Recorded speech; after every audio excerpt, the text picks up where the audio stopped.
So there's an interesting thing that happens with the Tesla at an intersection, especially at a stop sign. Now, for those of you who are experienced drivers, you know that at a stop sign, you have to come to a complete stop. And your car has to actually remain stopped for, there's no written rule about this, but it's around 2 seconds. You should come to a complete stop, you should have no acceleration forward, and you should be there for 2 seconds. You should stop behind the white line of the stop sign and then proceed once you see that it's clear. So those are the general rules of driving. Now, one of the ways that police enforce the stopping at a stop sign, the way they're able to verify it is the observation test. They see you pull up to a stop sign and they actually watch the car and they see it do what's called the dip. The dip is when you take your foot and put it on the brake and then you release your foot from the brake slightly, the car will actually slightly dip forward and back. That's just the nature of the way cars are designed. It has to do with the way the frame and the chassis are attached through the suspension.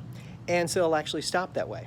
So cars are actually expected to stop and police will observe this. And it's an observer bias type thing. It depends on where they're sitting, whether they can see the dip, whether they think you actually stop. That's the way to tell rather than counting 1,000, 2 1,000, something like that. They actually just watch the car and decide if it's stopped or not based on the fact that it dips forward.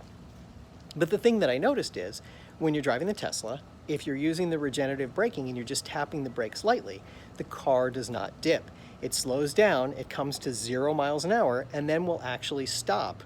And you can then put it in hold if you want to and count your 1,000, 2 1,000. But what qualifies as a stop is a little bit different. Traditional engines, because of the weight of the car and all the other things that happen there, that's why they dip forward. The Tesla doesn't have the weight of the engine in it, so it doesn't dip the same way. So my question is, how is it rated and how do you experience a stop and how do police rate that? When do they decide if you stop or not? I've been thinking about that as I've been coming around corners because I stop at a stop sign and I believe I stop because I see my actual miles per hour is 0. And if there's nobody coming, I'll proceed. And if not, I'll put it in hold for a moment and then go. But do I actually stop by the letter of the law? And I don't know the answer to that question.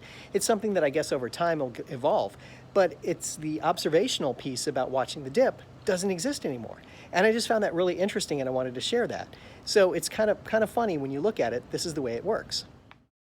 So for a conventional engine, this is what it looks like when you come to an intersection and you come to a stop. The dip happens. Now let's slow that down a little bit so we can exaggerate the dip so you can see what it looks like.